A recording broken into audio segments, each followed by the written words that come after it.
canceled fights, scratch fights, and look who's here to save the day, right? I mean, is there a little fun in that for you? Nah, man, I just laugh about it, you know. It's not, it is what it is. I just happy to be here.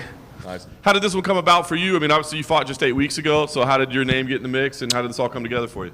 So I had put my name in for another fight. I think for the April 6th card, they were looking for somebody, and I was like, hey, I can make, you know, this weight, you know, and didn't get back to me. So then when Manel got hurt, they called me, and I said, yeah, you know, my nutritionist was like, I was like, wait, let me call my nutritionist first.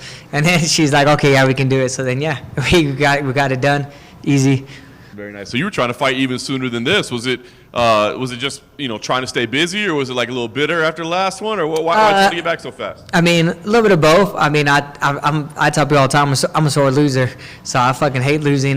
So I'm trying to get back in there, and yeah, I mean, I stay in shape. I'm at the gym all the time, and I was in camp. I was working with Cody and Cynthia, so I was training with them. I was doing everything, so I'm always in good shape.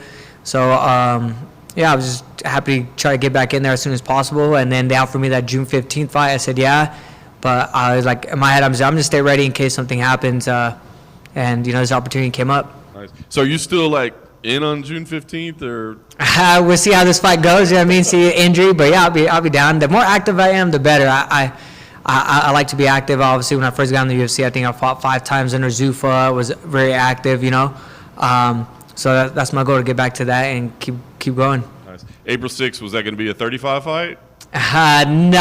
Higher than that? No, I mean, I asked to fight at, they asked for 25. I was like, oh, I can make 130, because it was I think it was like 5 days out or something like that. And I was like, I mean, I threw my name in there. Like, it wasn't like they asked me. I was like, hey, I'm down. I was like, I can make 130, you know, and they never got back to me. So I was like, okay. Was the crew at Acai Republic like, bro, we just got you back, like, we're leaving again? Nah, they understand.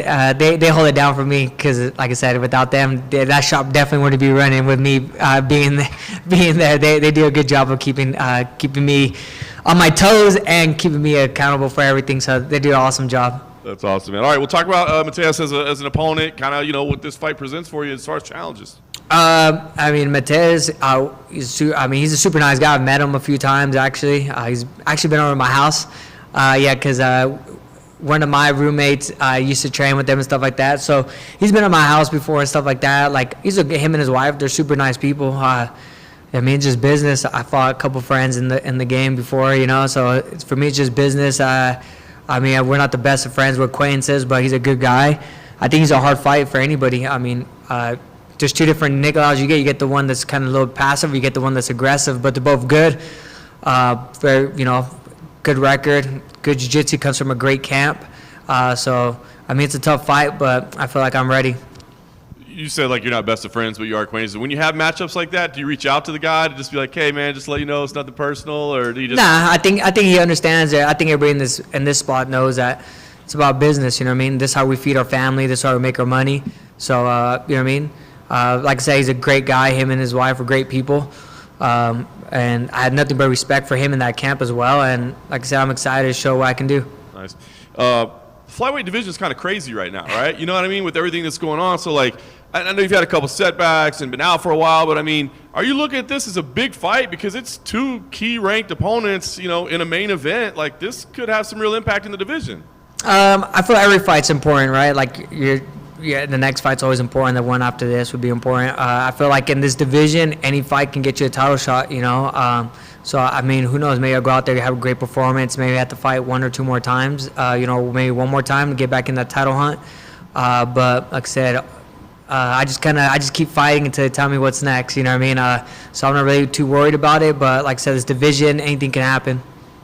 You said, hey, man, maybe I can't go in June, right? So ideally, like you said, I know you're trying to stay busy. Like, how many times would you fight this year? I mean, the more the merrier. You know what I mean? As long as I'm healthy, I'm good to go. I think the biggest thing for me is just being having to make some changes, obviously, in my training.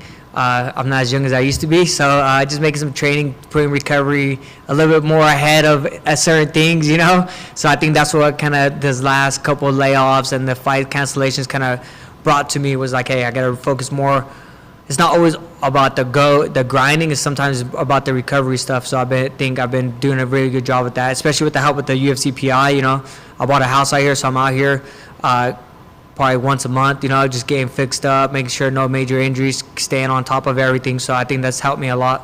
Very nice.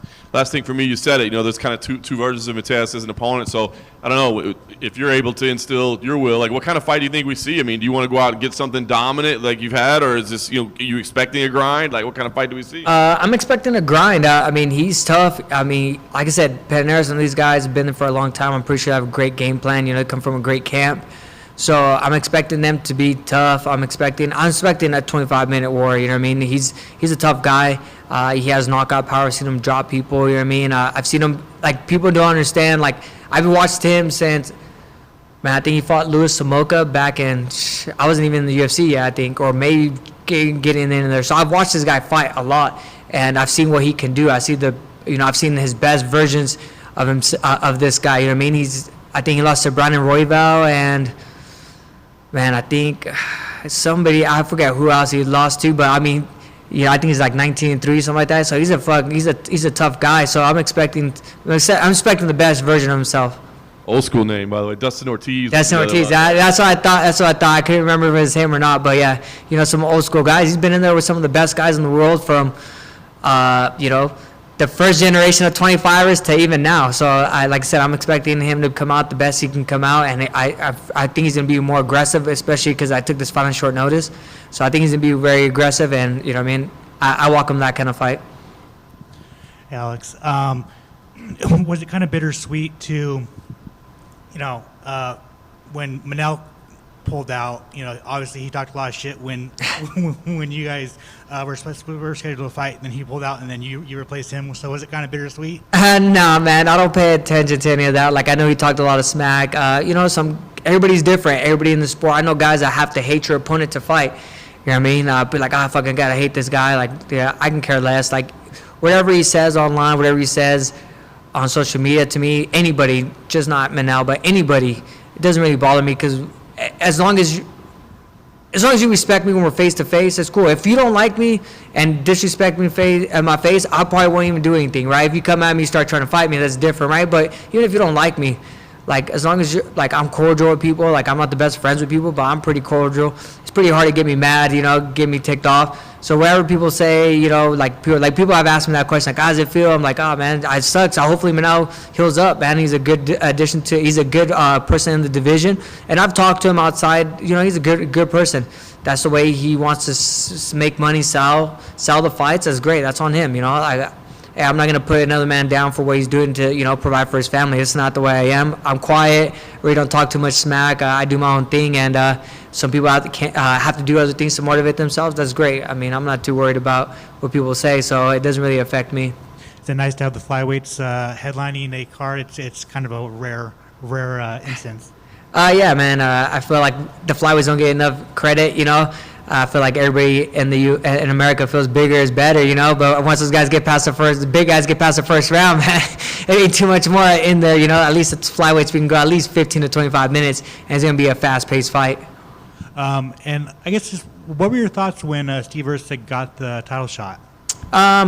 So people have asked me that too, because obviously, if you look at resumes, Matheus has a tougher resume, I believe. He's fought more in the UFC, but he's fought Tim Elliott, fought Demetrius, and then I fought Pantoja.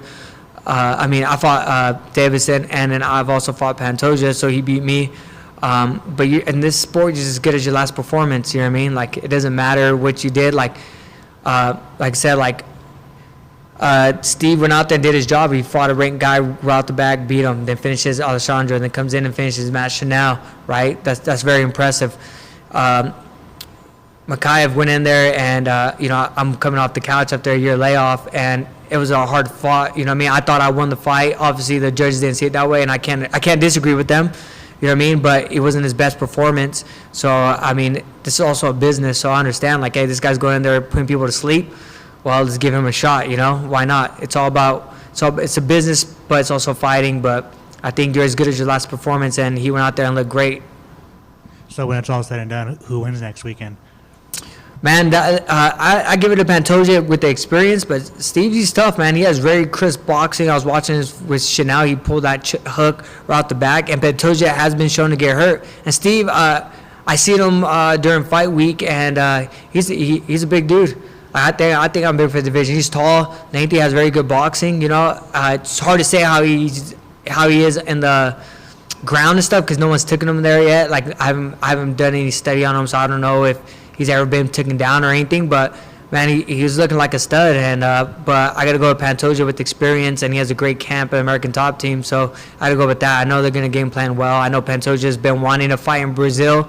You know, he asked for the fight, so you know he's training his ass off. You know, he's coming, you know, guns blazing. So it's, you know, I give it to him. But you know, I'm not saying Steve can't win. You know. Cool. Thanks, man. You've been doing this since professionally since 2011. It looks. You know, when you talked a little bit about how your training has changed, whether it be for recovery in between fights, how much has that changed from when you started in the game, and how much has it changed now? And is that because of experience or accommodating to how the body's differently now than when you got into the game? A little bit of both. When I first started, so I started training in 2010 when I was, I just graduated high school, the first time I threw a punch. And we had a team out there, shout out to my team, Team Ochoa, you know, that's the guys that got me started with Mito Morales. And every day, this is where we'd go in the gym, we'd live roll, we'd spar, and we'll hit pads. That was an everyday thing. Like, you know, and it wasn't like we're like the smartest guys. We didn't knee or elbow each other, but fuck, I'm going with guys. I was the smallest guy. I was competing in college, so I was wrestling at 125s, but I'm sparring with guys that fight at 145s, 170s. There was no such thing as weight classes, you know?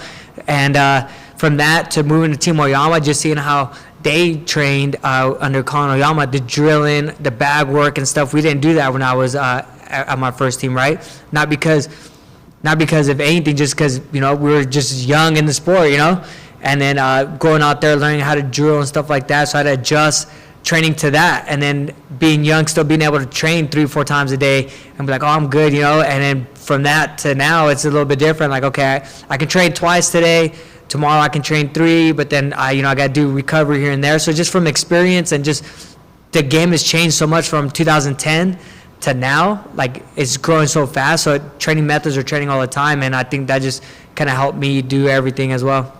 And I think a lot of times when people think of a fighter in camp and they think of training, they're thinking they're always working technique, you know, technique. How important is strength and conditioning, and how much is that in the I guess if a percentage of what your fight camp is based around strength and conditioning? So what I feel like it makes me a little different, my training doesn't change while I'm in or out of camp. The only thing that changes is sparring. Like, I'm not going to spar. Like, unless someone has a fight like Cody, Ricky, Cheeto, some of those guys, or even my teammates from, you know, on the lower level guys, right? Some of the amateur guys, they got fights, they need a body to train. Like, I'll go in there and spar with them. But if no one has a fight coming up, I don't spar, but I'm still in there wrestling. I'm still there doing jiu-jitsu. I'm still doing strength and conditioning. For me, we have to do so much. So I do 2 MMA days. I do 2 jiu-jitsu days, 2 wrestling days, and 2 kickboxing or just drilling days, you know. And I still do my cardio, you know, not obviously as intense, but I do a cardio. So my training really doesn't change too much, and I feel like that's what helps me being able to take these fights. I feel like the more time you take off from the sport, the harder it is to get back in there without getting injured. Because I know guys from the past are like, fight, disappear for a month or 2, and then come in, hey, I got a fight offer to come in and train the first week, and they're beat up and can't go for the next day. So for me, I think that's the biggest key. And I feel like in the past few years or so, you hear that a lot more from fighters, that it's that subtraction on the amount of sparring. You see some gyms and some camps, it seems like guys go 100% all the time. Do you feel that that's maybe the key to longevity, is reducing some of that unnecessary damage or maybe head trauma that you would take if you sparred more often? Yeah, everybody's different though. You know what I mean? Like, it's crazy. You know, people talk about oh, this works for me. This works. Every person's different. I know guys that like to spar all the time. I know guys that do no technique and just go live the whole time. You know, everybody's different. Everybody has their thing. For me, I've wrestled for so long and stuff like that. I mean, I don't feel like I need all that wear and tear on my body all the time. I mean, I've been wrestling since I was 10 years old, you know, and wrestled at a good high school. We traveled all around out of Livermore High. We traveled, from Virginia Beach up to Oregon, all over, you know, competed a little bit, you know, at the international level a little bit here and there. But just doing all that, you know, like I don't feel like I need too much more wear and tear on my body. So that's kind of the thing I had to change as well. Like just kind of listening to my body, I guess. Trying to be one with my body, I guess. Best of luck on Saturday. Thanks, man. You mentioned earlier that the fight with Matheus would be a grind. Do you think your background in wrestling will present unique challenges for him as the fight continues to be a grind? I think so. I think a lot of people now in MMA don't wrestle. Like, I go out to Gold Rush Wrestling Club when I'm in Vegas out here, and I'm wrestling with high school kids. Yeah, they might not be D1 athletes yet. You know what I mean? They might not be college wrestlers yet, but these kids do this on a daily. And I'm out there, and I go out there and compete with these guys. I'm out there wrestling, talking smack with these guys, and like I still wrestle. So I feel like that's why my wrestling still, like I'm not a Division I wrestler. Like if you look at my accolades in wrestling, like compared to some of these other guys that we've had in here, like Henry Cejudo and guys like that, I never won a state title. I never even placed at the state tournament. And junior college in California, we don't travel outside the state of California. We have the same 20-some schools. So the reason why my wrestling's so good is because I'm still wrestling twice a week, no matter what, in or out of camp. So for me, I think that helps me a lot because people don't expect the transitions to be certain ways. Every MMA wrestles, and the thing I bring different is like, hey, I MMA wrestle, but I also bring a lot of traditional wrestling into my camps. You know, like for the last camp with Makai, like people are like, oh, like you're actually a good wrestler. I'm like, yeah, shit. Like I've done it for so long, but I also continue to wrestle all the time. Like I'm not a guy that doesn't do it, you know. So I think it'll bring a lot of challenges for him. And I'm also familiar with your coaching work at Syndicate for wrestling. Do you think coaching kind of brings you a unique aspect to wrestling itself? Yeah, so I started coaching back when I was in, like, man, I think I was like a freshman in high school. We did it for our Farm Boys Club. Like my coach, Kent Olson, used to have a Farm Boys Club, like little feeder program into our high school and junior high. So I started coaching those guys at a young age. And it helped me, like, hey, show technique. Like, oh, well, this is where I'm messing up as an individual, but I'm showing these guys. So it kind of helps me make sure the technique's right and everything. I think it does give you a different little aspect to things, and I think it's helped me all the way through from wrestling all the way up to MMA. And you said you were acquaintances with Matheus. You didn't show him any special wrestling tricks while you knew him. No, we never trained together. Like he's been over to my house. Like I said, one of my roommates is really good friends with them, stuff like that. He's Matheus Nicolau, actually. He's the one that we corner together with Cody, and we hang out all the time. We train together, you know. So it's like small worlds. MMA is a small community, and it is what it is. But yeah, like he's super great, nice guy, man. I actually like him and his wife, and everybody at Northern Muñoz. They've always been super nice to me. So like I said, respect to them and their camp. Like I said, I'm just excited to see what we got Saturday. Thank you.